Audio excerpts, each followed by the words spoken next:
พระพุทธรูปและวัตถุโบราณอันเก่าแก่ที่อยู่ในถ้ำหนองปลาฝาแห่งนี้แม่นพบเห็นในวันที่18เดือนพฤษภาคมปี2004โดยแม่นประชาชนบ้านนาข้างสร้างที่ได้ออกไปซอกอยู่ทำกินตามภาษาของชาวบ้านในแต่ละวันลุงบุญนงพิมพ์ก่อนจะมาเห็นพระพุทธรูป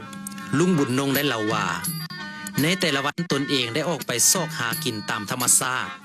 โดยเฉพาะก็แม่นตามภูผาป่าดงห้วยหนองคลองบึงต่างๆแต่ในมื้อหนึ่งลุงได้ไปหากินอยู่ที่บริเวณถ้ำหนองปลาฝาพอดีเห็นเจียบินไปมาเลาะเลียบตามหน้าผาเข้าออกในหูถ้ำเบื้องถึงลุงจึงมีแนวคิดอยากได้เจียนั่นมาบริโภคเป็นอาหารเมื่อคิดไปมาหน่อยหนึ่ง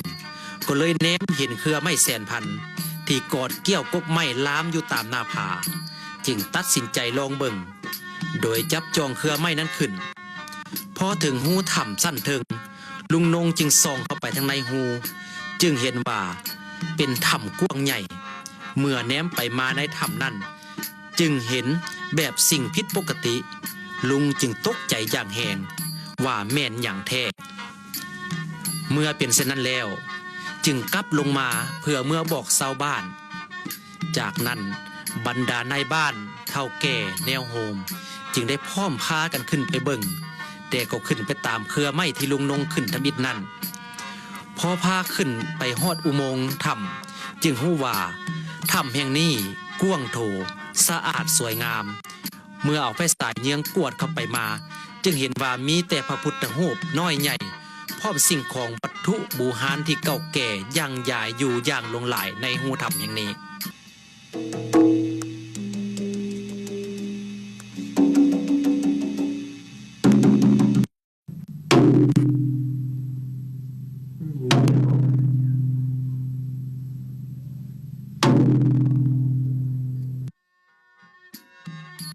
ถ้ำสั้นที่2นี้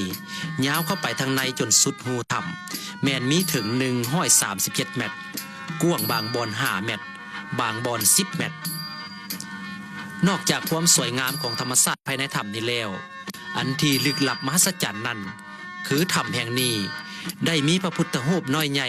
ได้ประทับอยู่คู่กับวัตถุโบราณอันเก่าแก่อีกหลายอย่างซึ่งสังเกตเห็นได้ว่าเป็นวัตถุโบราณของมนุษย์รุ่นก่อนเป็นผู้สร้างขึ้นถ้ำหนองปลาฝามีพระพุทธรูปประดิษฐานอยู่ทั้งหมด229องค์ในนี้มีพระคำ16องค์ที่มีองค์ใหญ่สุดสูงถึง21.2 ซนหน้าตักกว้าง 9.7 ซนมีน้ำหนัก580 กรัมและมีพระคำกลางและน้อยที่มีความสูงแต่ 6.3 ซนหา 20.2 ซนมีน้ำหนักแต่50หา450 กรัมพระทองมีทั้งหมด61องค์โดยเฉพาะเป็นพระทององค์ใหญ่ที่มีความโดดเด่นนั่นคือได้มีหอยสังพร้อมด้วยลูกแก้ว1หน่วยยองอยู่ในฝ่ามือพระทององค์ใหญ่นี้มีหลวงสูง 1.71 เมตรหน้าตักกว้าง85 ซนมีน้ำหนักถึง100 กิโลพร้อมด้วยพระทองกลางและน้อยอีก60องค์สูงแต่ 18.3 ซนถึง 79.8 ซนมีน้ำหนักแต่600 กรัมหา62 กิโลกรัมส่วนพระเงินมีจำนวน134องค์มีองค์ใหญ่สุดสูง 37 ซนมีน้ำหนัก 3.1 กิโลกรัมและมีพระเงินกลางและน้อยสูงแต่ 16.6 ซนหา22 ซนที่มีน้ำหนักแต่500 กรัมถึง650 กรัมนอกจากพระคำพระเงินและพระทองนี้แล้วก็ยังมีพระเทศด้วยไม้อีก15องค์และมีพระหินอีก3องค์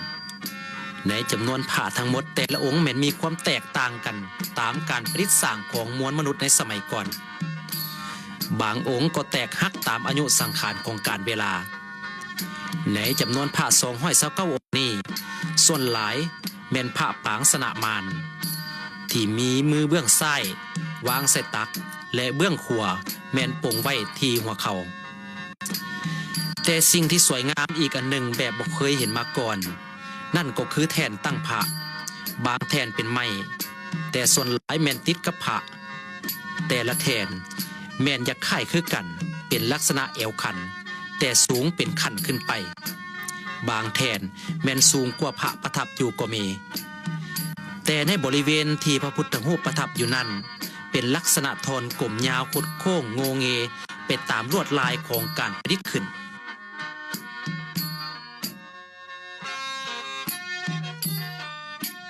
ต่อกับการค้นพบพระพุทธรูปดังกล่าวถือได้ว่าเป็นวัตถุโบราณอันล้ำค่าของศาสตร์เป็นการประดับให้เกียรติและซื้อเสียงของบ้านนาคางสร้างก็คือแขวงขมวนของพวกเขาที่มีความสดชื่นแจ่มใสขึ้นตื่มขมวน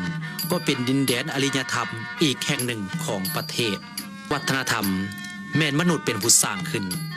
แล้วมันจะมีสีสันแห่งความงามแก่ผู้สืบทอดต้องแม่นทุกคนเป็นผู้รักษา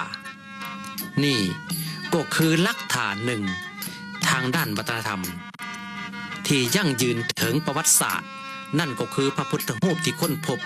และสิ่งของวัตถุโบราณเก่าแก่มีไว้อย่างหลวงหลายในถ้ำหนองป่าฝาเมื่อเห็นเป็นเช่นนี้แล้วก็ขอให้ทุกคนที่ไปเบิ่งไปศรัทธาจงมีแต่ความซื่อสัตย์บริสุทธิ์อย่าคิดไปแนวสิ่งที่บ่ดี